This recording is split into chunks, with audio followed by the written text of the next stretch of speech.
오늘 아침에 변화가 좀 있으니까 훨씬 은혜스러운 시간인 것 같습니다. 너무 좋죠?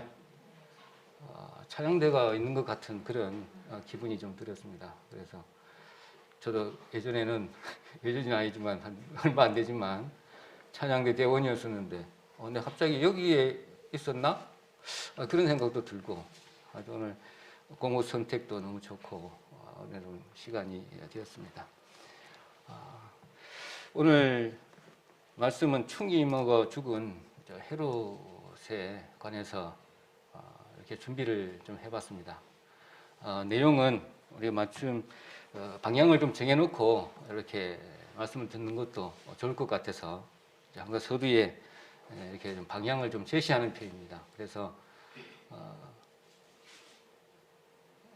먼저는 성경을 읽다 보니까 헤롯이 많이 나오잖아요. 근데 이 헤롯이 금방 헤롯을 금방 봤는데 좀 있다가 또 다른 헤롯이 또 나오고 좀 있다 보니까 그 헤롯이 총이 먹어 죽었대요. 그러면 우리 복음서에 나오는 헤롯하고 사도행전에 나오는 헤롯이 여러 군데가 있는데 그게 어느 분인지를 들을 때는 아는데 또 지나가면 또 몰라요. 이런 부분이 좀 있고 근데 왜 헤롯이 또 총이 먹어 죽었는가 그에 대해서는 저도 좀 죄를 많이 지어서 그랬다 그런 식으로까지만 하고 이제 읽고 지나갔는데 그 헤롯이 지금 이 총이 먹어 죽은 그 헤롯을 조금 이렇게 생각을 해보면 나의 모습하고 똑같더라고요. 그래서 헤롯이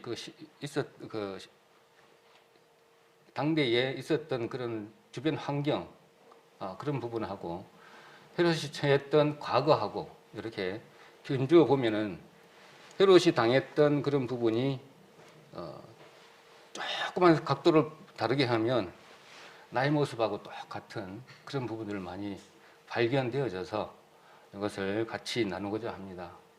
그래서 이 헤롯이 보니까 앞뒤 그 다음에 그 깊숙이 내면적인 그 부분들도 이렇게 알 수가 있겠더라고요. 헤롯이 지금 당장 축이 먹어 죽은 그 헤롯이 당한 상황들, 그럼 얼마든지 마음속에 그 헤롯이 마음속에 이런 부분이 생길 수도 있겠구나 그런 생각이 좀 들어졌습니다. 그래서 먼저는 그 헤롯에 관해서 헤롯 가문을 좀 알아야 되겠잖아요. 그래서 여기까지 좀 준비를 했습니다. 먼저 본문 보고 지나가도록 하겠습니다. 본문 볼까요? 사도행전 12장 한번 보고 말씀 이어가도록 하겠습니다. 본문 12장 사도행전 20절로 24절까지 같이 한번 읽어보도록 하겠습니다. 헤롯이 두로와 시돈 사람을 위하여 노하여 하나 저희 지방이 왕국에서는 나는 양식을 쓰는 거로 일심으로 그에게 나와 왕의 침소 맡은 신하 블러스도를 지나여 화목하기를 청한지라. 헤롯이 나를 택하여 왕복을 입고 위에 앉아 백성을 효유한대 백성들이 크게 부르되 이것은 신의 소리요 사람의 소리는 아니라 하거늘 헤롯이 영광을 하나님께 돌리지 아니하는 거로 주의 사자가 곧 친히 충이 먹어 죽으니라. 하나님의 말씀은 흥왕하여 하더라. 이렇게 되어 있습니다. 일단 결론부터 말씀을 좀 드리고 들어가야만이 이렇게 의견이 일치할 것 같습니다. 헤롯이 어떻게 생활을 하다가 하나님이 사자가 와서 쳐서 죽으니까 그 다음에 하나님의 말씀이 흥왕되더라 이렇게 되어져 있습니다. 우리도 똑같이 나의 부분들을 하나님 앞에 다 내려놓고 나니까 나의 자신이 죽으니까 그 다음에 나를 통해서 하나님의 말씀이 흥왕되어 가는 것이죠. 근데 내가 항상 이렇게 속고 항상 사는 것 같아요. 나는 잘하는 것 같은데 뒤돌아보면 어느새 내가 속고 있는 삶을 살고 있어요. 그거 모르는 채 살고 있는 거예요. 난 잘하고 있다고 생각하는데 헤롯처럼.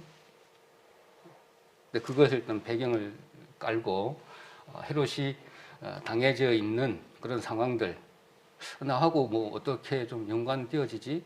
같은 부분이 있는가 없는가? 이렇게 보고 교훈 받았으면 합니다. 결론은 다 말씀드렸습니다. 그래서 이 부분을 하나씩 이렇게 짚어가면 좋겠습니다. 자, 그 다음에 여기 보면은요.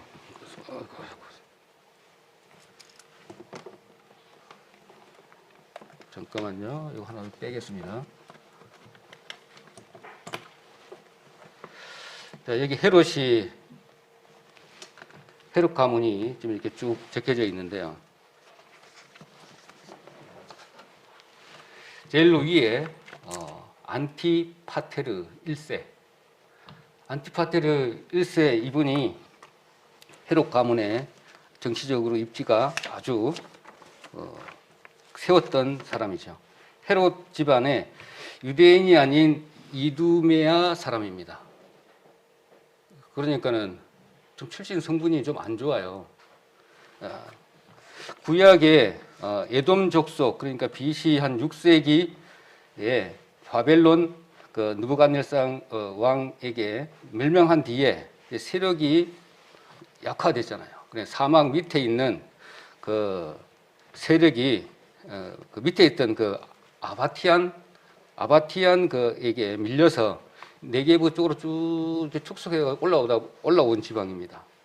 그래서 축소돼가 되고 그 에돔 족속이 그 올라온 조그만 밑에 있는 그 부분, 그걸 이두메아라고 합니다.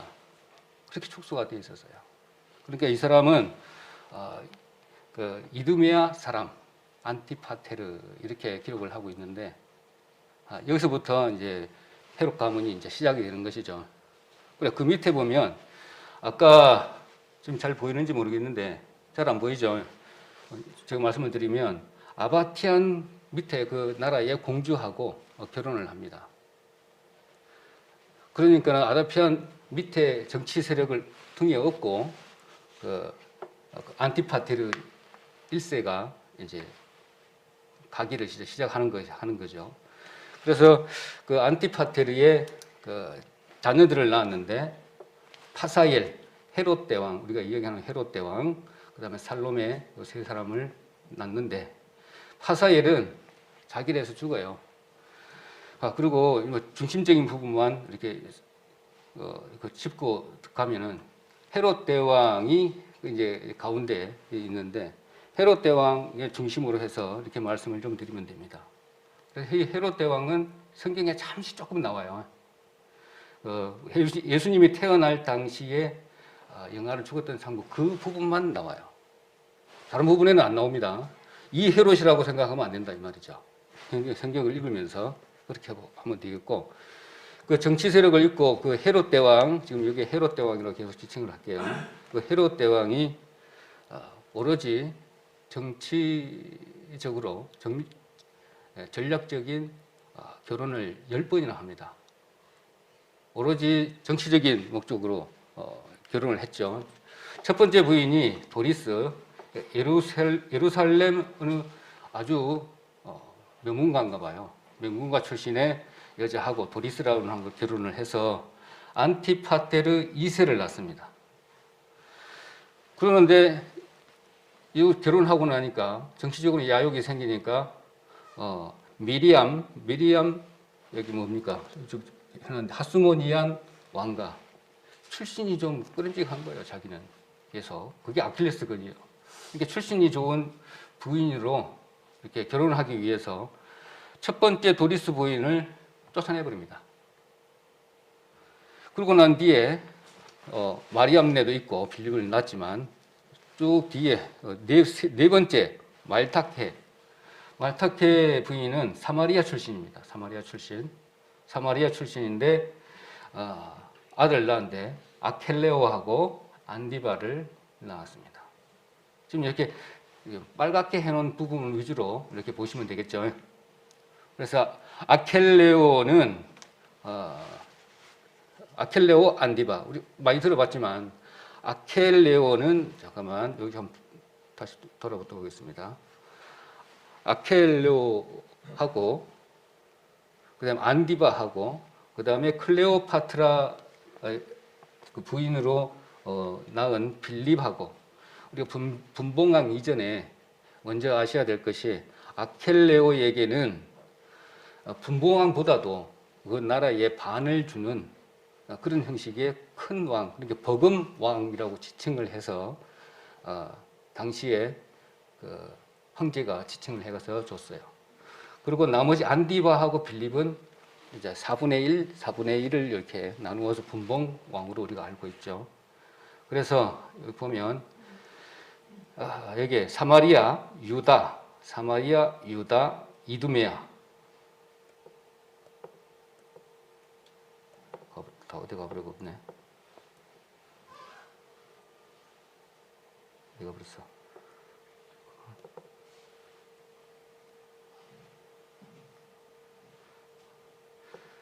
자, 사마리아, 유다, 이두메, 여기 아켈라우가 여기 통치를 했고, 그 다음에 위에 안디바는 위에 갈릴리하고 베레아, 빨강색 이렇게 분봉왕입니다. 그리고 젤로 위에 노란색 빌립이 통치를 했는데 분봉왕으로 가서 통치를 했는데 이두레하고 드라고닛 그러니까 골란 고원 그쪽을 이렇게 분봉왕으로 줬어요. 그 이전에 봐봐요. 아켈레오, 안디바, 빌립 세 사람을 여기서 이제 헤롯 대왕이 죽기 이전에 유언을 남겼을 거 아닙니까? 처음에는 안티파테르에게 주겠다고 유언을 했어요. 그러고 나서 또 번복을 합니다. 안디바에게 주겠다고. 안디바에게 또 주겠다고 유언을 또 수정을 했어요. 또 그 이후에 아니다. 아켈레오에게 주겠다. 딱 아켈레오에게 줬어요.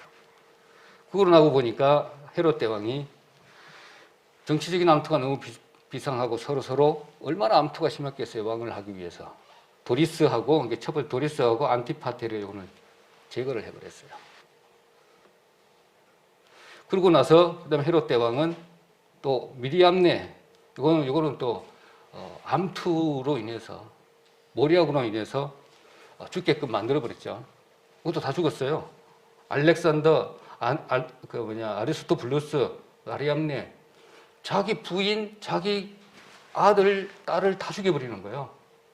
그럼 이제 누가 남았냐면 여기 아켈레오, 안디바, 빌립 이렇게 남아 있습니다.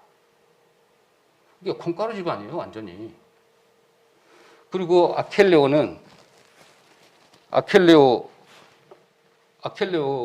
이제 왕위를 잠시 줬는데 정치적으로 너무너무 강압 정치를 하니까 유대 민족이 반란을 일으켜서 폐위시켜버렸어요. 로마 황제가 폐위시켜버리고 나니 그러니까 자리가 이 자리에 비어있는 자리죠. 그 다음에 빌립이 또 그 다음에 이제 죽게 돼요. 그럼 남는 사람이 누굽니까? 이제 안디바만 남는 거예요. 자, 안디바는 우리 예수님 순환 기사 때 많이 등장하는 그런 사람입니다. 제일 많이 등장을 해요. 거의 안디바라고 보면 되겠죠. 그래서 헤롯 안디바가 성경에 제일 많이 나옵니다.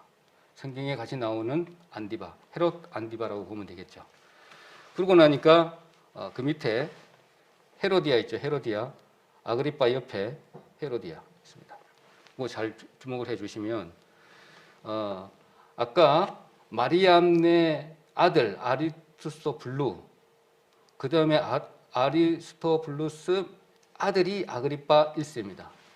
아그리파 1세 왼쪽에 밑에서 두 번째 위에 빨간 서클로 되어 있는 부분. 근데 아그리파 1세는 자기 할아버지가 자기 엄마 죽이고요. 그 다음에 자기 아빠 죽이는 걸 다 봤잖아요.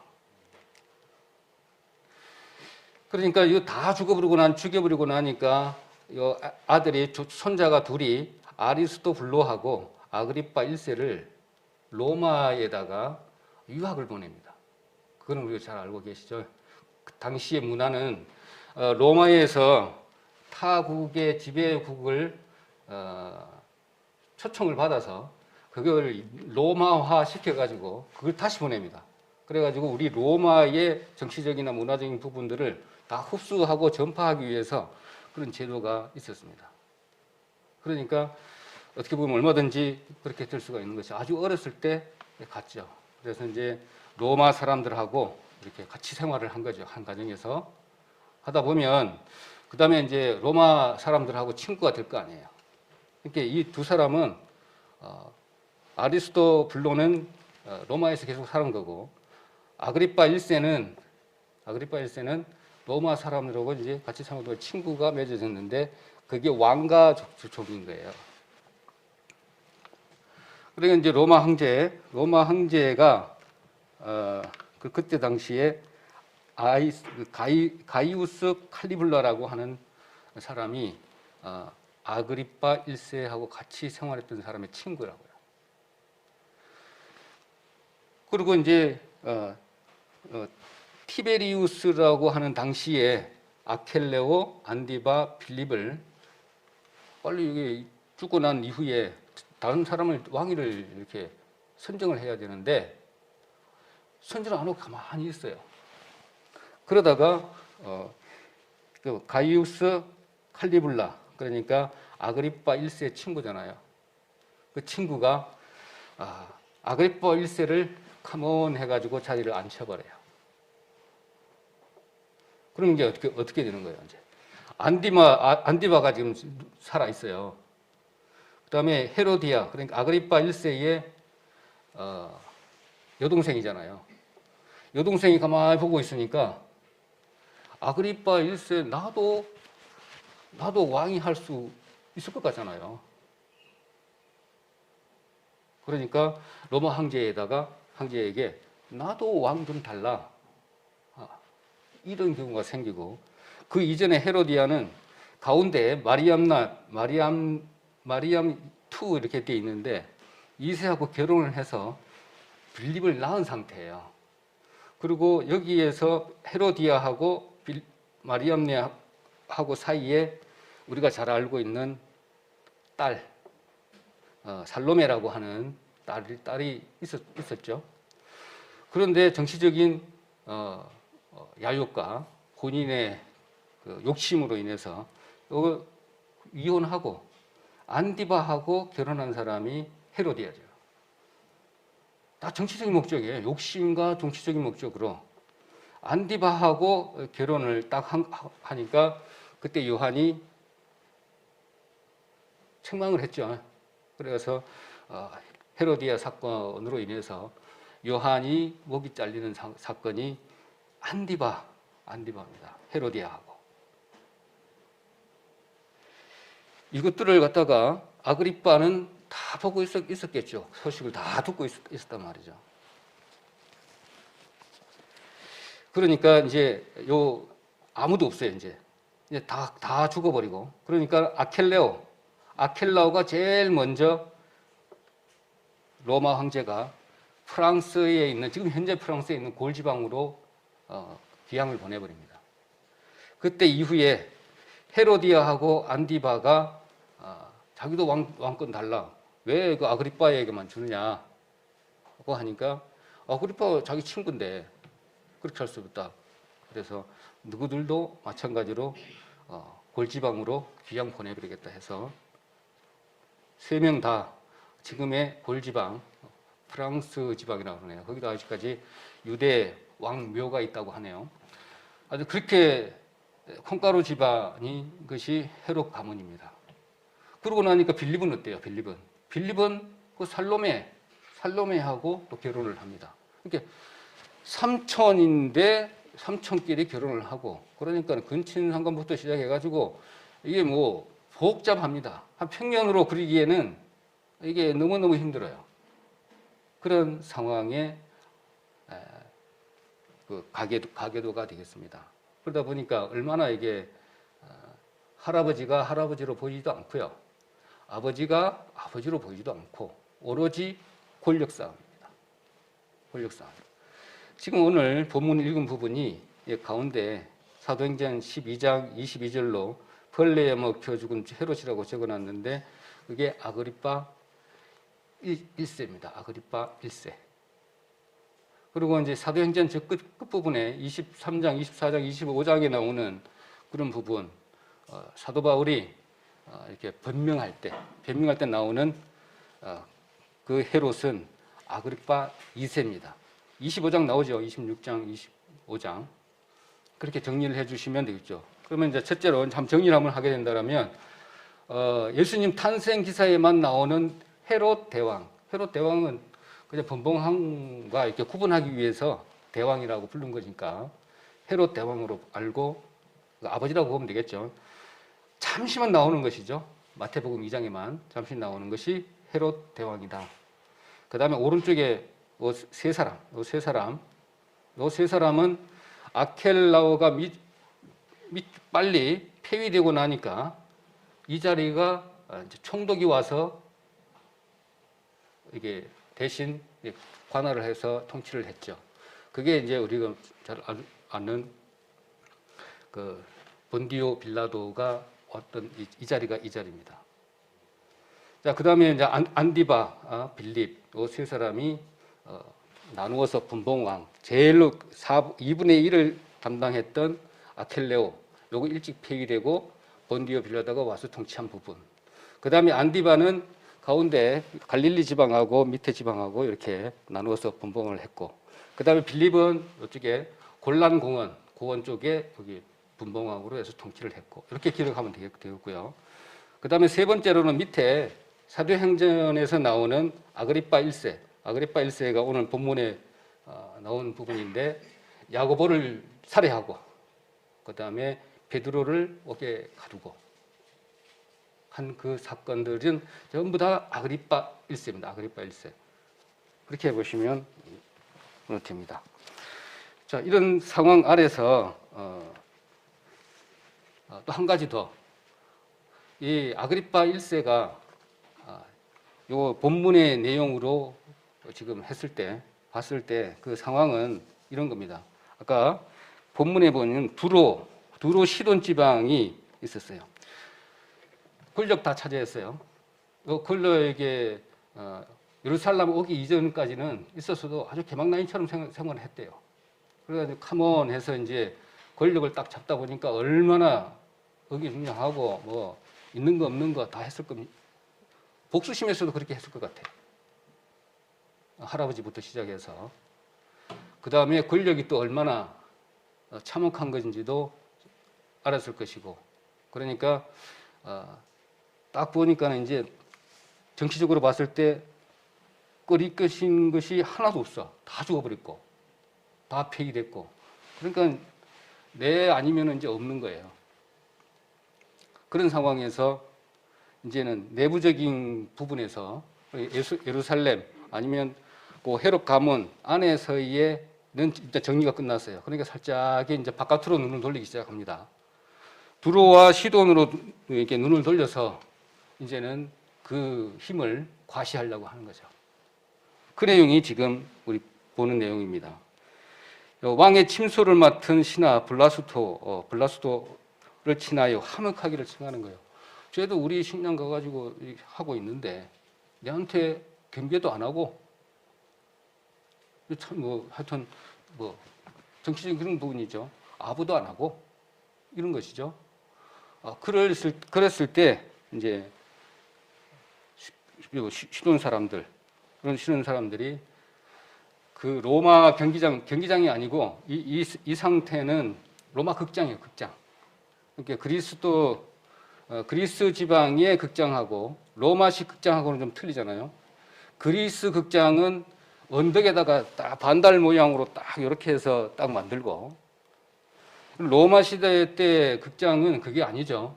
로마 시대 때는 건축 기술이 좀 발달해서 콘크리트 건물이 있기 때문에 모양은 똑같은데 제일 맞은편에 절벽으로 구조물로 딱 쌓아가지고 멋져요. 아주. 그런 데서 이틀째예요. 지금 이틀째죠. 딱 보면 그 다음 날이나 그랬으니까 아침 일찍 온 거예요. 아침 일찍. 그러니까는 전날 그 행사를 하고 이제 막 공연을 했는지 그건 모르죠. 공연을 했겠죠. 하고 그 다음 날 새벽 일찍 아그리파 1세가 은복, 은으로 만든 복 딱 와가지고 이제 호유하고 이렇게 하니까 아침이겠죠. 이제 햇빛이 쫙 비쳐가지고 그 왕의 복에 비쳐서 그 많은 관중들에게 딱 비치니까 아부하는 거죠. 이건 사람이 아니다, 신이다 한마디로 그렇게 쫙 받들어 주니까는 그 영광을 하나님께 돌리지 아니하고 자기가 다 받아버린 거죠. 그러니까 하나님이 가만두고 볼 수가 없는 거죠. 일개 조그마한 왕을 세울 때도 본인이 잘해서 세운 건가요? 아니잖아요. 하나님이 세우신 거라고 모든 것이. 그리고 또 얼마나 여기 헤롯 대왕부터 해가지고 자기의 아킬레스 건 본 핏줄이 아닌 거예요.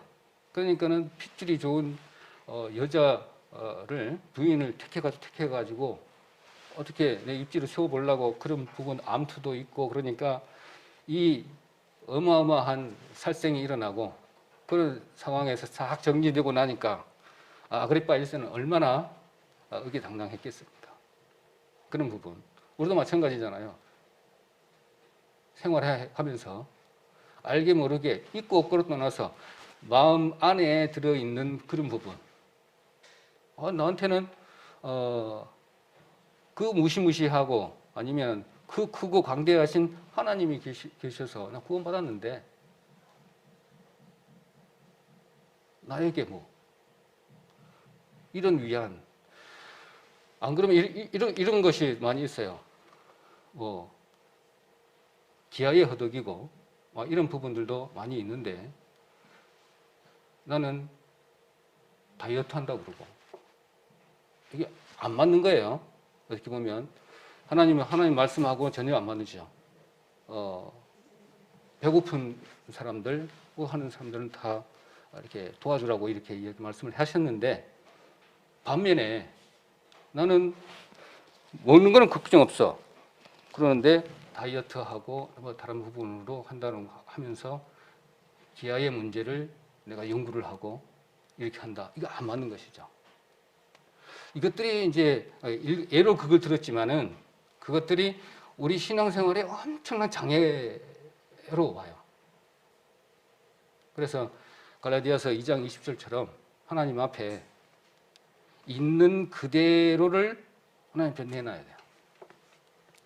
근데 그걸 가지고 하나님 앞에 나가야 된다는 것이죠. 우리 얼마나 이렇게 숨겨놓고 이렇게 묻어놓은 것들이 너무너무나 많은 것 같아요. 제가 생각해도. 앞뒤가 안 맞아요. 하나님 말씀 요건데 내가 행동하고 있는 것들은 엉뚱한 거예요. 안 맞아 전혀. 그러다 보니까 언젠가는 뭐 그게 잘 되겠지. 내지는 뒤로 밀어놓고 항상 이렇게 덮어놓고 이게 하다 보니까 층이 많아. 이게 벗겨놔도 또 있고 그래. 자, 이런 부분들이 좀 많이 좀 있는 것 같아요. 그래서 얼마나 아그리파 1세도 요 비참한 꼴을 보기 싫어서 다행히 헤롯 대왕의 불쌍히 여김으로 인해서 유학을 갔지만 거기서도 얼마나 힘들었겠어요. 그러니까 이제 그 아리스토블로도 마찬가지예요. 그 이제 동생이죠, 동생 둘 다 갔으니까. 이게 아리스토블로도 여기 보면 있잖아요. 아그리파 1세 옆에 아리스토블로 있죠. 저쪽에. 이 사람이 난 제일 멋있는 사람이에요. 아그리파 1세가 충에 먹어 죽었어. 그러면 이제 자기가 로마에 지금 있는데 들어오면 왕은 따놓은 당상이라. 근데 로마서 16장 10절 한번 볼까요? 로마서 10장. 로마서 한번 볼게요.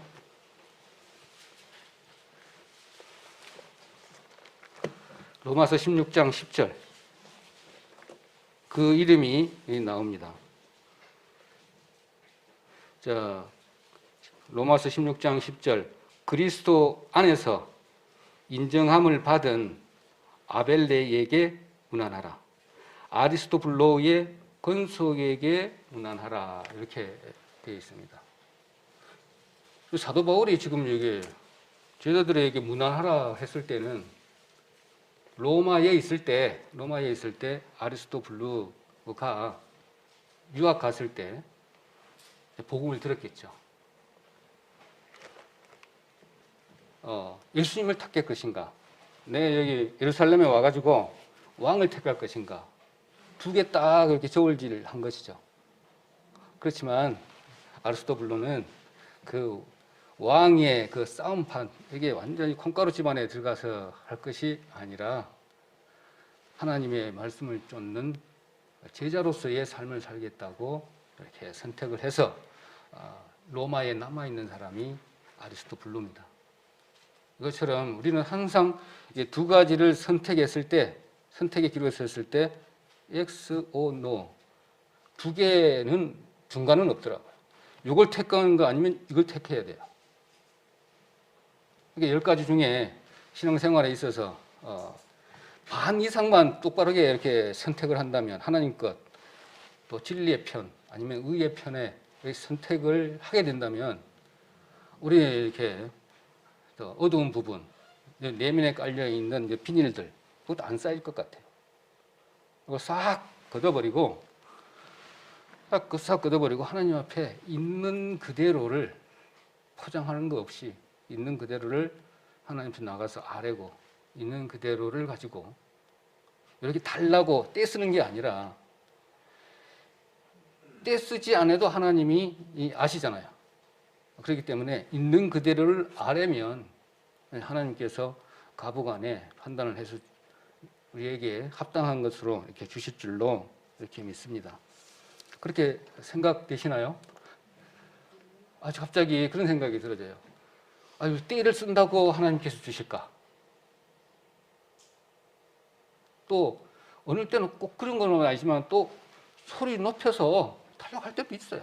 그렇지만 내면에서는 그런 것이 아니라 내 실상을 그대로 오픈하고 이렇게 아뢰는 것, 그런 기도 많이 성경에 나옵니다. 나오는데 참 겸손한 것 같아요. 정말 겸손한 기도 같아요. 그런 거 많이 있죠. 내가 항에서 떨어지는 부스락이라도 내가 먹나이다 한 것처럼 그런 기도, 여러 가지 기도에 참 겸손한 부분이 많이 있는데 그런 부분들이 자꾸 생각이 나는 부분도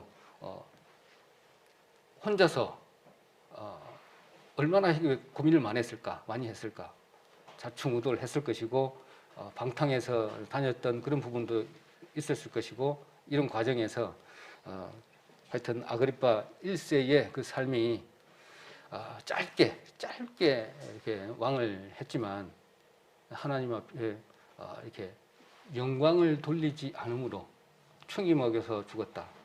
일부 다른 데서는 충이 먹어 죽었다고 하길래 봤을 때 이게 다른 기록에는 복막염이라고 그러더라고요. 그렇게 기록을 해놨더라고요. 복막염은 5일 정도, 이렇게 다른 기록에 보니까는 5일 정도 앓다가 죽었답니다. 그러니까 복막염 있는 것이 맞기도 하고 하여튼 그런 부분이 있는데 하여튼 이 아그리파 1세 오늘 본문 사도행전 12장 20절로 24절 안에 이렇게 들어봤어요. 짤막하지만 그 시대적인 배경하고 우리가 주는 교훈들이 참 많이 있는 걸 내가 봤어요. 그래서 일단은 전반적인 부분들은 제가 좀 말씀을 좀 드렸습니다. 좀 부족한 건 있지만 거기에서 우리가 좀 받아야 될 것들은 무엇인지 좀 몇 가지 짚고 넘어가겠습니다. 그 사건을 통해서 충이 먹어 죽었으니까 육체가 너무 보잘것없다는 거 우리가 잘 알고 있을 겁니다. 전도서부터 시작해가지고 이건 너무나 귀에 많이 들었기 때문에 안개와 같고 티끌과 같고 이런 부분, 그 다음에 벌레와 같고 구더기와 같은 인생인데 내가 뭔데 하고 잠깐 억울한 그런 부분들을 한번 펼쳐보려고 무슨 군 백성들이 호요하고 쫙 있는데 그것도 은에 가보시겠죠. 어떻게 왕복이니까 은으로 만든 입고 쫙 나와서 있으니까 햇볕이 쫙 비치면 얼마나 멋있겠어요. 아니 헤롯 대왕 다음으로 헤롯 대왕보다 더 멋진 케이스로 왕에 등극한 사람이잖아요. 자, 그래서 이런 부분을 연상을 해보면 그런 부분도 이렇게 알 수가 있을 것 같고, 그 다음에 두 번째로는 이 헤롯 아그리파 1세는 참 삶이 좀 안 좋았어요. 너무 로마에서도 그랬다 그랬고 돌아와서도 아주 화랑망탕하게 사는 것 같아요. 안 그렇겠습니까? 할아버지 보니까 그렇고 아버지 돌아가셨지 뭐 다부터 시작해가지고 동생 여동생 보니까 나를 탐해가지고 탐하려고 해가지고 작당해가지고 삼층을 하고 결혼을 하고 또 이혼하고 또 결혼을 하고 거기서 낳은 딸하고 또 이제 결혼을 하고 이런 콩가루 집안인데 참 그런 부분을 생각을 했을 때 얼마든지 바로 살 수 있는 삶이 아닌 것 같아요. 그래서 이런 부분들도 생각을 해볼 수가 있고, 그래서 아그리파 1세가 말을 잘못했어요. 말을. 그래 하더라도 말은 조심을 했으면 또 괜찮았을 겁니다. 말을 잘못했다. 그 다음에 두 번째로는 그 생활이 악에서 떠나질 못해서 이런 결과가 아닌가, 그렇게도 이렇게 볼 수가 있습니다. 저는 여기서 제일 중요한 것이 이렇게 쫙 했을 때 얼마나 마음이 교만하고 자만심에 다 차이져 있었을까, 난 거기에 집중했어요. 우리 구원받을 때 마찬가지잖아요. 구원받고 나니까 싹 됐어. 처음에는 조금 나아졌어. 그런데 바깥에서 내 안에 생각을 하고 이렇게 정리할 때는 괜찮았어. 근데 잠깐 바깥에 이렇게 돌리니까 이렇게 돼요. 너무 불쌍하고 허창게 보이고 어떤 때는 그렇잖아요. 불쌍히 여기는 것이 아니라 아그리파 1세하고 내 생각하고 거의 별반 차이가 없어요. 제가 봤을 때 그런 마음이 들더라고요. 그래서 조금 지나니까 또 다른 말씀을 듣게 보니까 저 불쌍한 인생이구나. 그렇게 돌아올 때도 있지만 한때는 그렇게 생각을 할 때도 있었어요. 자, 그런 부분에 있어서 생활, 자만심, 우리 체크를 한번 해보자고요. 체크를 얼마나 여기 뭐 왔다리 갔다리 다 정리가 막 왔다 갔다 되어버렸네. 자, 헤롯의 만행은 아까 말씀을 드린 대로 야고보를 칼로 죽였고 베드로를 옥에 가두어 괴롭혔죠. 그 다음에 백성들을 자기 경배하고 찬양케 했죠. 하나님께 영광을 돌리지 않았습니다. 자, 이것들을 한번 기억을 해보시고, 그렇다면 우리가 얼마나 아그리파 1세처럼 교만하고 자만심이 있었는지를 보면 되잖아요. 그러니까 일반적인 부분에 있어서는 이렇게 신호들을 이렇게 볼 수가 있어요. 내가 교만한지 안 하는지 어떤 신호가 올 거 아닙니까? 감지를 해야 내가 교만한지 안 하는지 알 수가 있듯이 일반적인 개념으로 봤을 때는 건강하지 못한 그런 비교를 하게 되죠. 이거는 왜 이러는데 저 형제는 왜 저럴까? 이거는 이렇게 비교를 이렇게 하게 되면 참 마음이 안 좋아요. 이런 부분. 그리고 비판받는 것을 이렇게 교제하고 건면하는 것을 아주 거부하는 사람이 있잖아요. 이럴 때 또 말이 많아, 듣는 것보다. 그러면 그게 신호라는 것이죠. 내가 교만한다는 신호. 또 말하고 있는데 확 잘라가지고 내가 말을 먼저 하려고 그래. 충분히 듣고 나서 그 다음에 내 의견도 이해하면 좋은데 그렇지 못한다는 것이죠. 그리고 자기 이미지를 자꾸 이렇게 꾸미려고 한답니다. 좋은 것들로 꾸미려고 하죠. 이럴 때에 내가 교만의 신호다는 것이죠. 그리고 너무 이렇게 나의 지위나 무엇에 집착하는 것들을 너무 봅니다. 그럴 때는 내가 교만해 가는 어떤 신호라고 보시면 되겠죠. 그럼 거기서 탁 멈춰야 되잖아요. 자, 이런 부분 우리가 생각해 볼 수가 있겠고, 그러면 진단할 수 있는 방법도 또 있잖아요. 그럼 내가 이제 교만한지 안 하는지 진단을 해볼 수 있는 부분이 있습니다. 내가 보고 듣고 깨달은 것이 내가 최고인 거예요. 내가 갖고 있는 것이 최고라고 하는 사람이 다른 이건 듣지도 않아요. 이거 교만한 것이죠. 지금 교만하다고 보는 거예요. 그 다음에 권위에 순복하지 않아요. 그건 논쟁을 너무 좋아해요. 나오면은 막 그거 저걸 시기 질투 이거는 좀 말할 것도 없고. 자, 이런 부분이 있겠죠. 그 다음에 하나 더 있는데, 여기 있네. 이거 자기도 모르게 자신을 대단하다고 생각을 넘어서 자기 연민에 빠진 사람이 있어요. 이건 내가 좀 자주 보이지는 않지만 혹 있어요. 자기 연민에 빠져 있어요. 그리고 칭찬받기만 좋아하고 인정받으려고 하는 거. 내가 그렇게 생각을 하고 있다라면 교만한 거예요. 그렇게 보면 되겠죠. 일반적인 의미에서. 또 고집이 강하고 시험에 자주 들고요. 또 오해받고 있다고 하는 피해의식이 항상 있어요. 아니, 오해 생기면 그냥 딱 풀어버리고 그냥 딱 끝내버리면 되는데 그걸 계속 가지고 있어. 이런 부분. 그리고 이제 변명을 참 많이 합니다. 변명 많이 하는 그런 부분이 있다면 그게 어떤 자기 방어고 어떤 합리화에 의해서 하여튼 이렇게 막을 치는 거잖아요. 벽을 만들고 이렇게 해서 내 심리적으로 이렇게 드러내는 것을 이렇게 싫어하잖아요. 그러니까 그걸 방어막을 치고 이렇게 하는 것이죠. 보여주기 싫은 것이죠. 갈라디아서 2장 20절처럼 오늘 나에게 있는 그대로를 하나님께서는 받으시기를 원하시는 것 같아요. 그래서 아그리파 1세가 그동안에 환경은 별로 좋지 않는 환경에서 태어나서 우여곡절 끝에 왕이 됐다 보니까 그 지위 여러 가지 부분에서 감당이 안 되는 것이죠. 한마디로. 그럼 이제 지금부터는 내가 왕이네 이렇게 되는 것이죠. 그러다 보니까 그 영광을 하나님께 돌리지 않는 결과가 여러 가지로 그냥 막 한 다발로 하나님 앞에서는 이게 좋지 못한 행동으로 인해서 충이 벌을 하는 그런 모습인데, 이런 모습을 우리가 보면 정말로 생각이 많이 들잖아요. 아니, 충이 뭐겠구나. 난 처음에는 그렇게만 하고 잘못했겠지 뭐.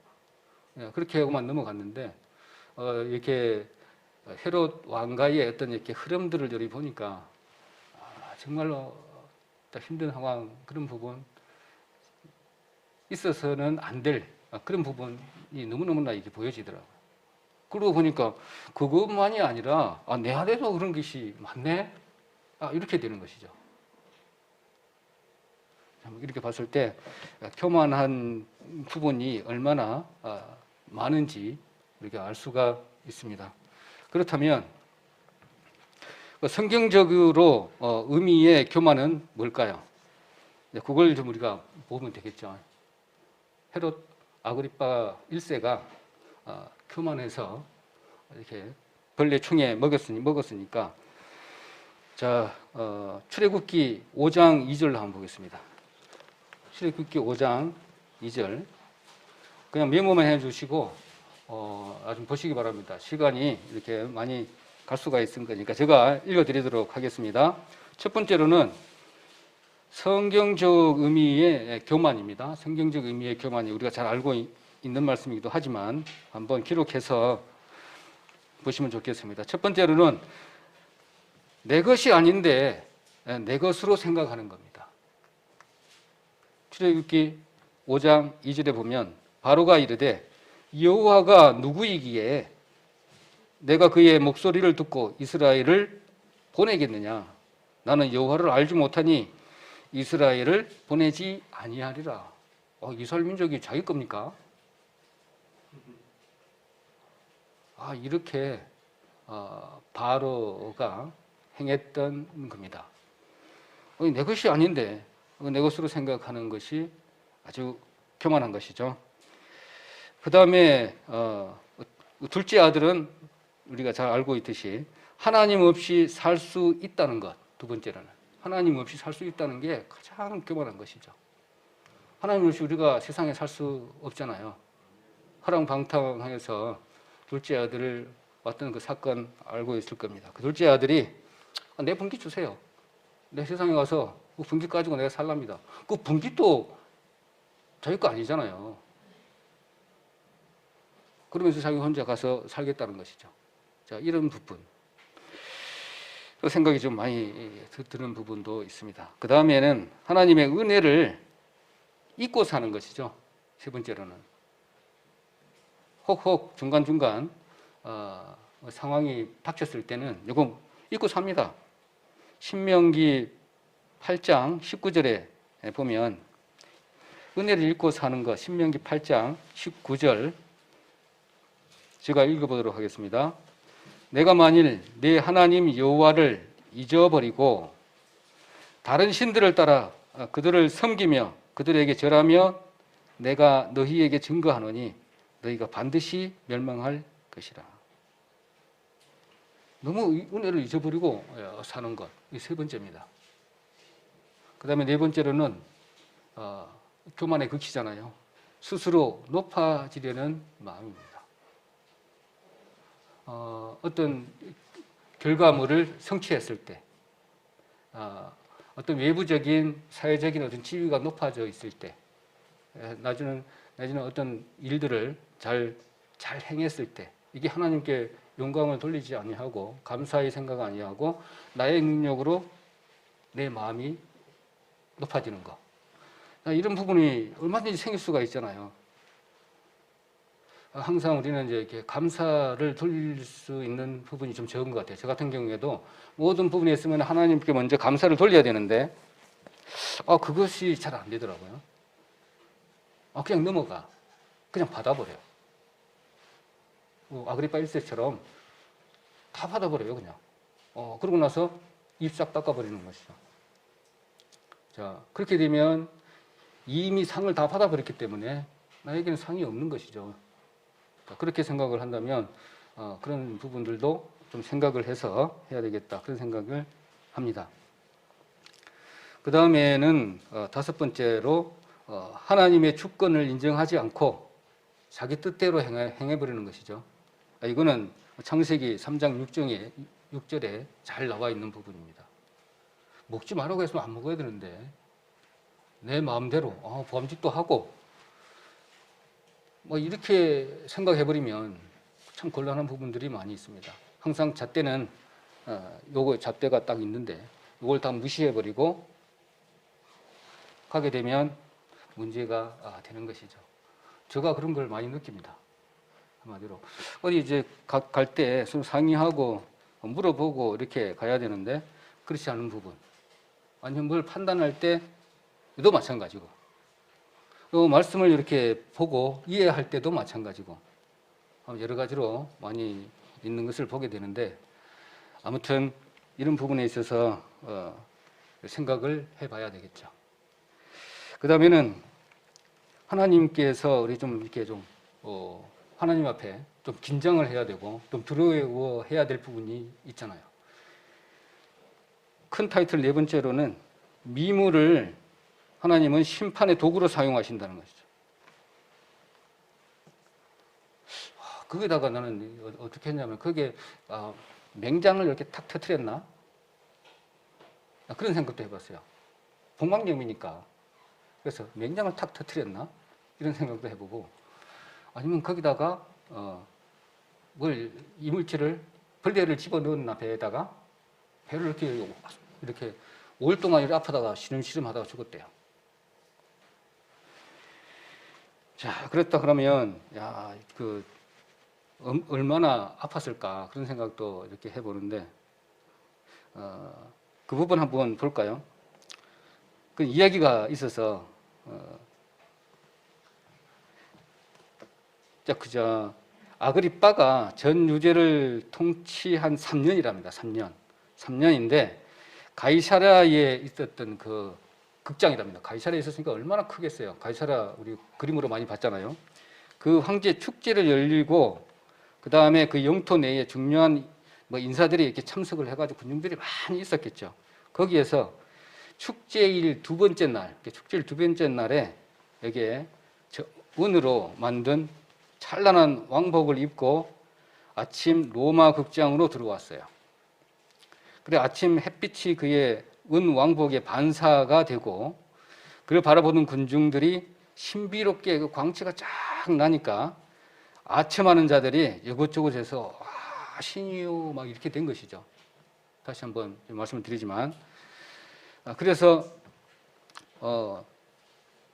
첨가 그리고 이제 이 내용을 더 첨가를 하기를 당신은 사람으로 존경을 했으나 이제는 초연한 사람으로 섬기겠나이다 이렇게 막 군중들이 막 아부를 막 쫙 하는 것이죠. 그러니까 그 불경건한 아침에 대해서 저들은 이렇게 책망하지도 않고 거부하지도 않은 거예요. 기분이 좋은 거예요, 그냥. 그 이전에 부엉이라고 하는 새로 이렇게 되어 있는데 예전에 예언을 했죠. 예언을 했답니다. 왜냐하면 그 새가 다시 내 눈앞에 나타나면 그날로 5일 이내로 죽을 것이다. 그럴 때 그 찬란하고 빛이 있을 때 자기 눈앞에 그 보보라는 새가 딱 한 마리 딱 있고 나니까 아그리파 1세는 그걸 알았어요. 내가 5일 후면 죽는다는 걸. 예언을 들었기 때문에. 그런 상황으로 이렇게 비춰봤을 때, 얼마나 그 상황이 이렇게 예언해가지고 알게끔 하고, 그런데 그 상황이 닥칠 때까지 깨달지도 못하고, 그대로 하나님께 영광을 돌리지 못하는 행동. 이런 부분들은 내 마음속에도 있어요. 분명히 알아요. 이렇게 해서는 안 되는데 또 닥치면 또 그대로 해요. 만약에 또 이런 상황이 내한테도 똑같은 일이 또 생긴다면 반드시 이렇게 생기겠죠.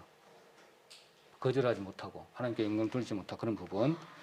그래서 하나님의 영광을 도적질한 자로 다섯 번째로 교훈을 받아볼 수가 있습니다. 그 다음에 이제 그 요세푸스 이야기가 이거 외에 비슷한 이야기가 또 있습니다. 성전 파괴할 때 타이터스 장군이 왜 죽었는가? 그것도 기록해 놓은 부분이 또 있더라고요. 이분하고 조금 상황이 틀리지만 거의 똑같아요.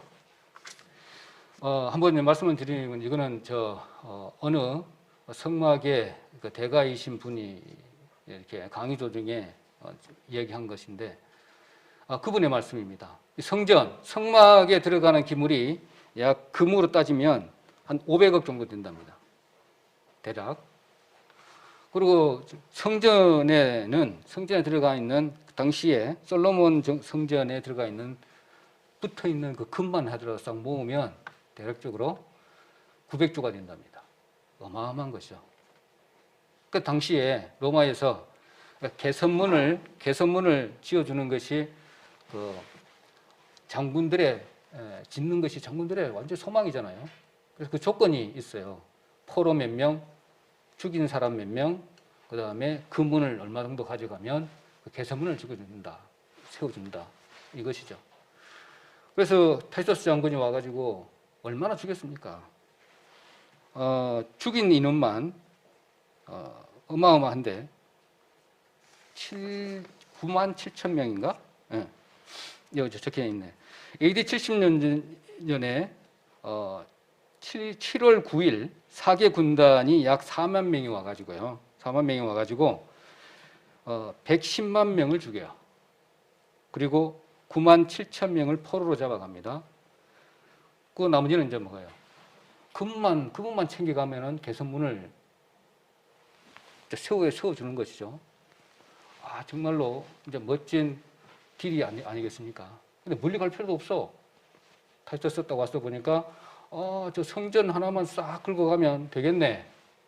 그러니까 예수님께서 이야기했듯이 돌 하나 남기지 아니하고 다 흩어버리는 사건이 여기서 일어나는 것이죠. 왜요? 팔 떠다가 휙 던지면 밑에서 싹 긁어버려. 하나하나 다 긁었을 거 아니에요, 붙어 있는 거. 그렇게 한 개는 남지도 않는 것이죠. 그랬는데 성전 안의 것은 그랬지만 뜰 있잖아요, 뜰도 다 했는데 서쪽에 있는 한 개만 남겨놨잖아요. 그게 통곡의 벽이잖아요.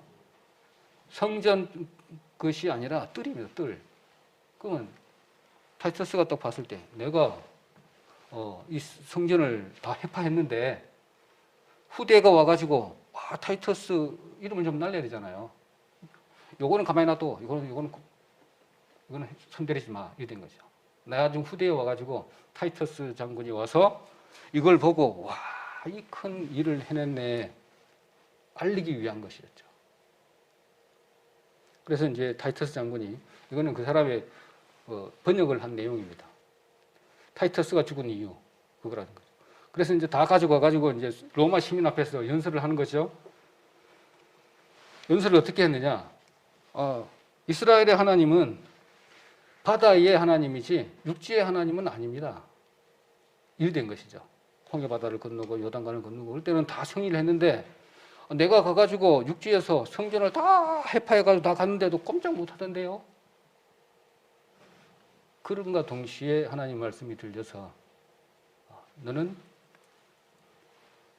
입으로 해가지고 이 일로 인해서 죽을 것이다. 딱 하고 난 이후에 모기 한 마리가 코 속으로 쏙 들어가가지고 어디 들어갔겠죠. 책 속에 번역된 내용이랍니다. 계속 왱왱왱왱 해가지고 잠을 잘 수도 없고요. 무슨 일을 할 수도 없고 이거 완전히 노이로제가 걸려버린 거예요. 타이터스가. 그러다 보니까 도저히 어떻게 할 수 없어갖고 옆에 대장장이 지역으로 지나가니까 땡땡땡땡 하니까 그 소리에 모기가 조용하더래요. 그러니까 너 이리 와. 너는 내 따라다니면서 요 땡땡 쳐라. 너는 직업은 이거야. 이렇게 했대요. 그러고 나니까는 이게 모기 소리보다 땡땡하는 게 더 커. 이게 이제 완전히 미쳐버리는 거죠. 그러다 시름시름 앓다가 모기 한 마리 들어가가지고 죽게끔 한 것이 타이터스 장군이랍니다. 하나님의 영광을 이렇게 빼앗아 버리고 이렇게 했더라면 한 것들은 정말로 큰 일이 아닌가. 어떻게 모기 한 마리 가지고 모기한테도 정말로 어떻게 할 수 없는 그런 존재가 되어버리듯이 충에 먹여서 죽어버린 것처럼 이런 미미한 이렇게 존재임에도 불구하고 우리 마음속에는 그런 것들이 아니라는 것이죠. 그래서 한번 이렇게 말씀을 좀 드려봤고요. 그 다음에 참 얼마나 박해를 했는지 모릅니다. 그리고 너무 또 악했어요. 딱 7가지야. 딱 따지고 보니까. 그래서 정리를 이렇게 한번 해보면 이겁니다. 먼저는 헤롯 대왕의 그 이름 다 헤롯이 아니다. 오늘 시간에서는 이 헤롯은 어떤 것인지, 이 헤롯은 뭐 몇 대 헤롯인지 이렇게 좀 정리를 좀 해줄 필요가 있고, 헤롯 대왕, 그 다음에 안디바, 그 다음에 아그리파 1세, 이 세 개만 이렇게 기억을 해도 아버지, 그 다음에 아들, 그 다음에 손자 이렇게 보면 될 것 같아요. 그러면 성경 읽으면서 크게 이렇게 헷갈릴 부분은 없을 것 같고, 그 다음에 로마서에 나오는 그 아르스토 블루 같은 경우에는 바울이 이렇게 친청한 가족이에요. 그 왕가의 손이면서도. 그렇지만 아르스토 블루 또 한 사람 더 있습니다. 이 사람을 좀 기억을 하면, 네 사람만 기억한다면 크게 문제되지 않을 거다 생각이 이렇게 들어집니다. 자, 그리고 이제 마지막으로 우리 또 한 가지 더 있잖아요. 예수님께서 여우라고 했잖아요. 여우라고 지칭한 그 헤롯은 누굴까요? 여우라고 한 것은 헤롯 안디바입니다. 안디바. 헤롯 안디바가 제일 많이 나와요. 우리 복음서부터 시작해서 헤롯 안디바. 그래서 헤롯 대왕, 헤롯 안디바, 그 다음에 아그리파 1세. 이렇게 보시면 되겠고, 제일 마지막에 나오는 것은 아그리파 2세. 헤롯, 사도행전 25장, 26장에 나오는 부분. 그렇게 정리를 이렇게 하시면 되겠고요. 그러면 겸손하지 못해서 자만심에 가득 찬 분이라서 저렇게 멸망을 당했는데, 겸손하게 하는 우리 감정의 요소가 있을 것인데 그걸 알아야 되잖아요. 겸손하게 하는 감정의 요소 한 4가지 정도, 3-4가지 정도 되는데, 우리 잘 아시다시피 죄를 느껴야 돼요. 그러니까는 겸손하게 하는 것은 죄를 느껴야 된다는 거예요. 그 다음에 무가치함을 알아야 돼요. 무가치함. 그 다음에 나의 한계를 느껴야 돼요. 나는 안 되는구나. 그 다음에는 하나님의 그 거룩함을 봐야 돼요. 하나님의 거룩함을 봐야 되고, 하나님의 그 십자가에서 이런 의를 생각한다면 내가 교만할 수가 없어요. 겸손해지는 감정의 요소. 요 5가지만 있으면 우리는 겸손 안 해라고 해도 할 수밖에 없어요. 그럼 뭘 통해서 우리가 겸손해지느냐? 신명기 8장 3절입니다. 신명기 8장 3절.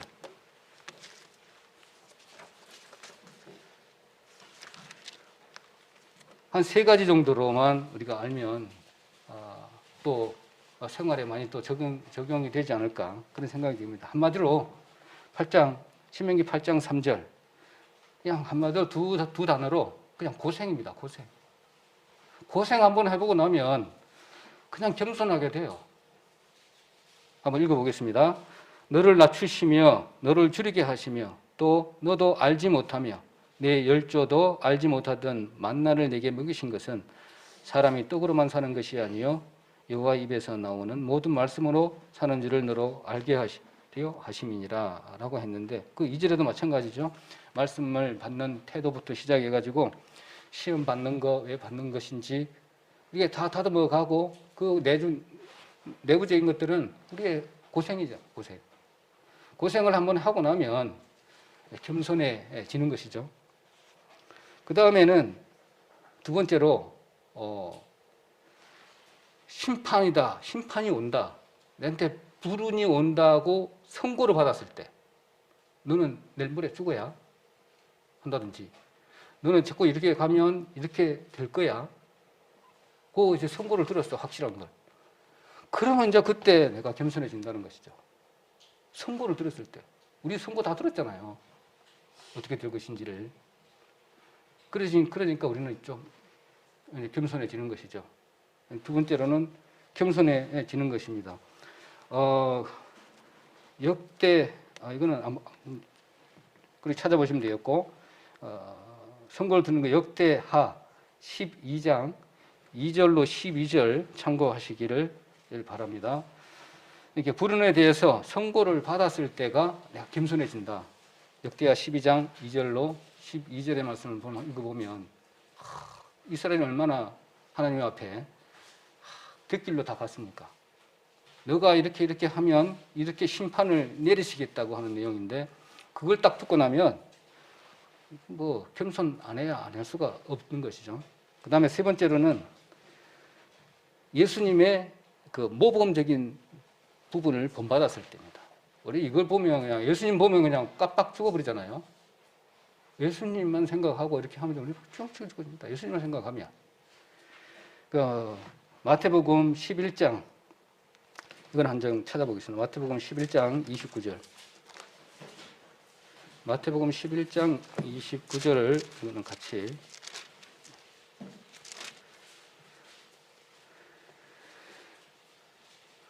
28절부터 제가 읽어보도록 하겠습니다.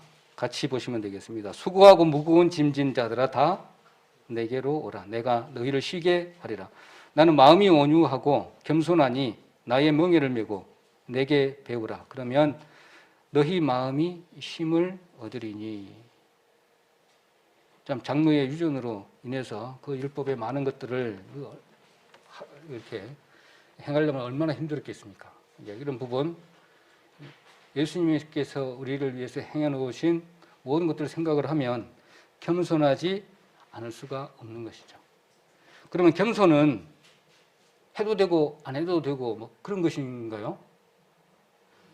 이거는 명령이더라고요. 명령. 겸손은 명령입니다. 미가서 6장 8절 한번 더 볼까요? 미가서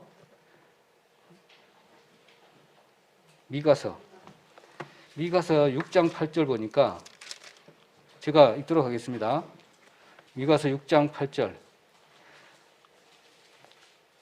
사람아, 주께서 선한 것이 무엇임을 내게 보이셨나니 여호와께서 내게 구하시는 것이 오직 공의를 행하며 인자를 사랑하며 겸손히 내 하나님과 함께 행하는 것이 아니냐. 이렇게 말씀을 하고 계시는데 이거는 명령입니다. 그래서 겸손해야 되는 것이 우리는 마땅한 것입니다. 그래서 또 한 가지 더 이렇게 말씀을 좀 드리면 겸손하는 차원에서 또 하나님을 대면하는 이런 주일 예배에 있어서 예배에 드리는 설교를 듣는 자세도 정말 중요하겠다. 그런 생각도 많이 가져졌어요.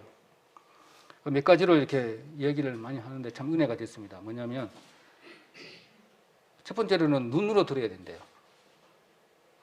아이 컨택을 좀 해야 된다나 그런데요. 그래야만이 감정적인 부분, 그냥 이렇게 귀로만 듣는 거하고는 하여튼 전달력이 좀 틀리겠죠. 그 다음에 문자로 이렇게 왔다 갔다 하는 내용에 한계가 있듯이 그런 것 같습니다. 그리고 눈으로 들어야 된대요. 귀로 들어야 된대요. 귀로. 그걸 우리 귀 들은 건 맞잖아요. 올바르게 들어야 되겠죠. 구분을 해서 들어야 되겠죠. 그 다음에는 이제 듣다 보면, 보고 듣고 하다 보면 이제 마음으로 듣게 된다. 마음으로. 그러고 나서는 이제 하나님이 무슨 말씀을 하시는지 하나님의 말씀으로 드려야 된다는 거죠. 하나님은 어떻게 보이시지 않기 때문에 겨우 성경 글자로 다 각기 다른 글자로 이걸로 보내주셨고, 그 다음에 그러니까 형상 비슷한 예수님을 보내주셔가지고 내가 하나님이다라고 너희들 좀 알아봐라. 봐라, 제대로. 그걸 보려면 이런 눈으로 보고 귀로 보고 마음으로 듣지 않고 하나님의 말씀으로 듣지 않는다면 제대로 볼 수가 없는 것이죠. 글자 있는 거야만 대충 보고, 예수님이 우리는 볼 수는 없지만 행적을도 이게 글자로 이렇게 표현해놨기 때문에 어떻게 할 수가 없어. 그런 것 같아요. 그리고 이것을 갖다가 나를 위한 것으로 들으라는 겁니다. 안 그러면 이것이 자꾸 판단되어지고 또 아닌 그러면 뭐 다른 방향으로 이렇게 가게 되고 이런 것 같아요. 그래서 좀 참 긴장 많이 돼요. 준비하고 이렇게 하려고 보면 이렇게 앞뒤 같은 데는 안 맞을 때도 있고, 분명히 내가 말씀 다 드린 것 같은데 빠진 것도 있고요. 어떤 때는요, 몽창 다 넘어가 버리고 뒤에 것만 해요. 앞에 거 하고 가운데 거는 다 빼버리고 뒤에 것만 하고. 근데 분명히 이해한 것 같은데 나중 보니까는 안 했어. 막 이런 부분도 생기고. 그 다음에는 시간에 쫓겨서 그냥 막 어정쩡 하다가 그냥 넘어가고 막 이런 부분이 많이 생기는데, 하여튼 이런 부분이 있으면 안 빠지고 이렇게 하는 것 같아요.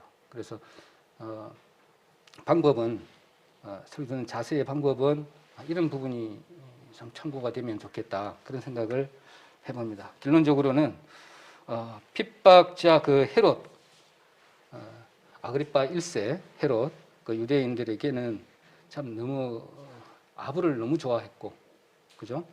무지한 피를 너무나 많이 흘렸고, 그 다음에는 이방인들에게까지 가운데 여기 보니까는 다 평정하고 나니까 눈을 바깥으로 돌려서 이방인들에게까지 아첨받기를 좋아했고, 그 다음에 스스로 섰고, 교만하다가 하여튼 충에 먹어 죽은 그 헤롯을 봤을 때 곧 헤롯이 나의 모습이라는 것을 이렇게 생각을 한번 해봅니다. 그래서 많이 반성도 이렇게 되어지고, 무엇보다도 이렇게 상대방의 담은 담이라도 하나님 앞에 봤을 때 있는 그대로의 모습을 이렇게 하나님 앞에 나오고, 저는 이렇습니다 라는 부분으로 나와서 하나님 앞에 예배 드리고, 그 다음에 내가 이렇게 강요하는 것이 아니라, 아니 뭐 초신자들에게는 얼마든지 강요할 수가 있겠지만,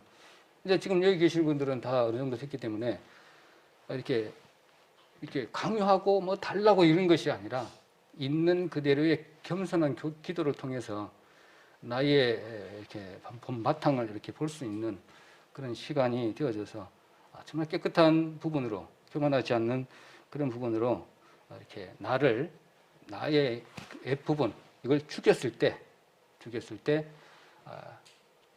사도행전 20장 24절에 하나님의 말씀은 흥왕되어 가더라. 그때야만이 하나님의 말씀이 이제 힘이 강성해져서 사도 바울이 했던 것처럼 전도하는데 힘을 다해서 말씀이 흥왕되고 하니까 얼마나 힘이 났겠습니까? 바로 전도되어지는 그런 역사를 보게 되는 것을 봅니다. 자, 이상 마치고요. 기도 드리도록 하겠습니다.